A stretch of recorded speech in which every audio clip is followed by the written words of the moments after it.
మనస్ఫూర్తిగా అభినందనలు, ధన్యవాదాలు, కృతజ్ఞతలు. Thank you. గౌరవనీయులు జనసేన అధినేత ప్రియతమ మిత్రులు పవన్ కళ్యాణ్ గారు, వేదిక పైనున్న తెలుగుదేశం పార్టీ జనసేన నేతలందరికీ ఈరోజు అమరావతిలో మాకు ఘన స్వాగతం పలికిన అమరావతి రైతాంగానికి, రైతు కూలీలకు, ప్రజలందరికీ కూడా పేరు పేరున మనస్ఫూర్తిగా నమస్కారాలు, అభినందనలు, శుభాభినందనలు. మొట్టమొదటిసారిగా భోగి, సంక్రాంతి, కనుమ పండుగ శుభాకాంక్షలు మీకందరికీ.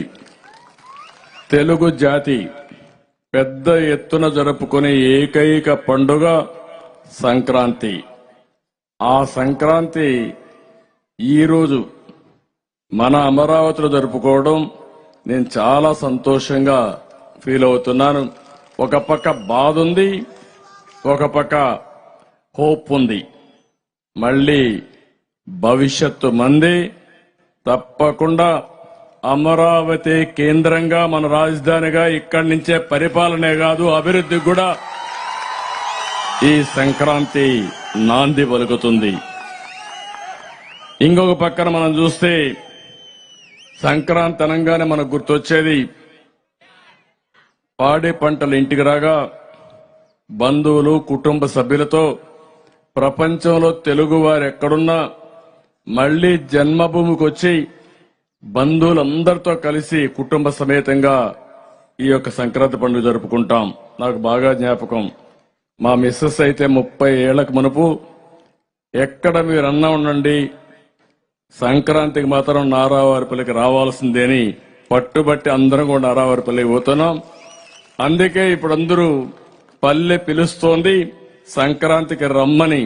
ఎక్కడికక్కడ నిన్న కూడా చూస్తే రోడ్లన్నీ జామ్ అయిపోయినాయి. అందరూ కూడా పల్లెలకు వచ్చే పరిస్థితికి వచ్చింది. ఈ సంస్కృతి ఇంకా రావాల్సిన అవసరం ఉంది. భోగి, భోగభాగ్యాలు తీసుకురావాలని ప్రార్థిస్తాం. ఇప్పుడే మేమందరం కూడా ఇక్కడ భోగేశాం. అన్ని 1-2 కాదు, పాత వస్తువులను భోగి రోజున మంటలేస్తాం. చిన్నప్పుడు కూడా చూసేవాడిని నేను. పనికిరాని వస్తువులు, మన ఇంట్లో అడ్డంగా ఉండే వస్తువులన్నీ భోగిలో వేసి కాల్చేసి, అవసరమైతే అందులో నీళ్లు పెట్టి అవి కూడా బాగా కాల్చి స్నానం కూడా చేసి ఉండే పాపాలన్నీ వదిలించుకొని మళ్ళా పుణ్యంతో ముందుకు పోవాలని ఆశతో ముందుకు పోతాం. అందుకే ఈరోజు మీరు చూస్తే ఇక్కడ ప్రభుత్వ అసమర్థ విధ్వంస విధానాల వల్ల ప్రజల జీవితాలు ఎక్కిపోయినాయి. చీకటి జీవోలు, ప్రభుత్వ వ్యతిరేక విధానాలతో మీరంతా కూడా సర్వనాశనం అయిపోయాం. 5 సంవత్సరాలు, నేను 45 సంవత్సరాల రాజకీయాల్లో ఉన్నాను గాని నా జీవితంలో ఏ ముఖ్యమంత్రిని చూడలేదు.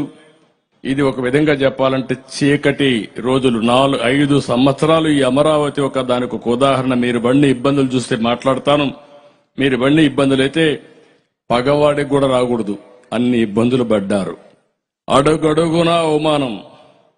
రాష్ట్రానికి అండగా ఉంటామని 35,000 ఎకరాలు భూమి మీరు రాజధానికి ఇచ్చారు. నేను కూడా మీకోసం ఒకటి ఆలోచించాను.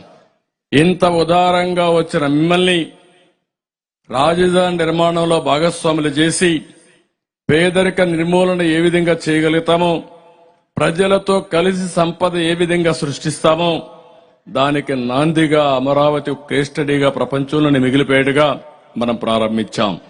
అది జరుగుంటే అదే జరిగేది, కానీ అది జరగలేదు. అందుకే ఈరోజు మీరు అందరూ చూస్తే అమరావతి ఏవైతే ఉన్నాయో మళ్లీ ఆ చీకటి జీవోలన్నీ తగలబెట్టాం. ఈరోజు నేను, పవన్ కళ్యాణ్ గారు మేమిద్దరం హామీ ఇస్తున్నాం, మన రాజధాని అమరావతి. ఇది ఆంధ్రప్రదేశ్ కి సస్యశ్యామలం చేయడానికి, ఆంధ్రప్రదేశ్ కి అన్ని విధాల ప్రజా రాజధానిగా ఉపాధి అవకాశాలు గాని, ఇంకో పక్క సంపద సృష్టించే కేంద్రం గాని, ఇక్కడి నుంచే ప్రజలకు మళ్లా సంక్షేమ కార్యక్రమాలు అందించే విధంగా పేదల పరిపాలన ఇక్కడి నుంచే ప్రారంభం అవుతుంది. దాని గురించి మీకు అనుమానమే అవసరం లేదు. ఈరోజు ఇది ఒక దేవతల రాజధానిది. అలాంటి దేవతల రాజధానిని రాక్షసులు చెరబట్టారు. ఇప్పుడు రాక్షస వధ కూడా అయిపోయింది, సైకో వధ కూడా అయిపోతుంది. తొందరలో కౌంట్ డౌన్ కూడా ప్రారంభమైంది. 87 రోజులే లెక్క పెట్టుకోండి. ఇంకా ఈ రోజు నుంచి 87 రోజులు కౌంట్ డౌన్ ఇక్కడి నుంచే ప్రారంభిస్తున్నాం. ఈ అమరావతి నుంచే ప్రారంభిస్తున్నాం. లెక్క పెట్టుకోమంటున్నా. అప్పుడే ఆ సిమ్టమ్స్ కూడా ప్రారంభమైన అమరావతిలోనే కనపడొస్తున్నాయి. సిమ్టమ్స్ కూడా మంచి రోజులు వస్తాయని శుభ గడియలు తలుపు తట్టే పరిస్థితికి వచ్చింది. అందుకే ఇప్పుడిప్పుడే ఎక్కడికక్కడ ప్రజల్లో కూడా ఒక నూతనమైన ఆశ కూడా వచ్చే పరిస్థితి వచ్చింది. మనం ఈరోజు ఇక్కడ మీరు చూస్తే ఒకటి కాదు, చాలా ప్లే కార్డ్స్ అన్ని కూడా మనం ఇచ్చేసాం. రాజకీయ హింసని, అక్రమ కేసుల్ని, మోసపు హామీల్ని, బడుగు బలహీన వర్గాలు ఉసురుదీస్తున్న మదాన్ని, ఇంకొక పక్కన మీరు చూస్తే ఒకటి రెండు కాదు, జగన్ అహంకారాన్ని కూడా ఈ బోగులో తగలబెట్టాం. ఒక అహంకారాన్ని,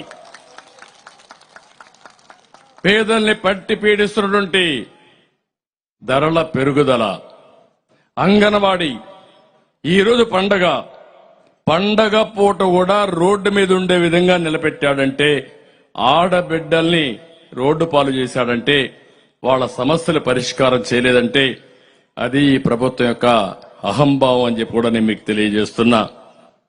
ఇంకో పక్క యువత తమ్ముళ్ళు చాలా హుషారుగా ఉన్నారు, కానీ మీకు ఉద్యోగం మాత్రం లేదు, జాబ్ లేదు. నిరుద్యోగ సమస్యలు కూడా తగలబెట్టాం. భవిష్యత్తులో ప్రతి ఒక్క తమ్ముడికి ఉపాధి కల్పించే బాధ్యత తెలుగుదేశం, పవన్ కళ్యాణ్ గారు ఇద్దరం కలిసి జనసేన, తెలుగుదేశం పార్టీ తీసుకుంటామని చెప్పి కూడా మీకు అందరికీ చేస్తున్నా. ప్రజల కష్టాలు, నష్టాలు, బాధలు, సమస్యలు అన్ని కూడా ఈరోజు ఈ భోగులు తగలేశాం. అన్ని మంచి జరగాలని మనస్ఫూర్తిగా ఆశిస్తున్నా. మన సంస్కృతి సాంప్రదాయాలు మీరు ఒకసారి చూస్తే, ఒక పక్క ఈరోజు భోగి, రేపు సంక్రాంతి. సంక్రాంతికి మళ్ళా ప్రతి ఒక్కరి జీవితాల్లో వెలుగు రావాలని మన పెద్దలను ఒకసారి పూజలు చేసి నివాళులర్పించి మళ్ళా మన కొత్త క్రాంతుల కోసం ముందుకు పోయే పండుగ.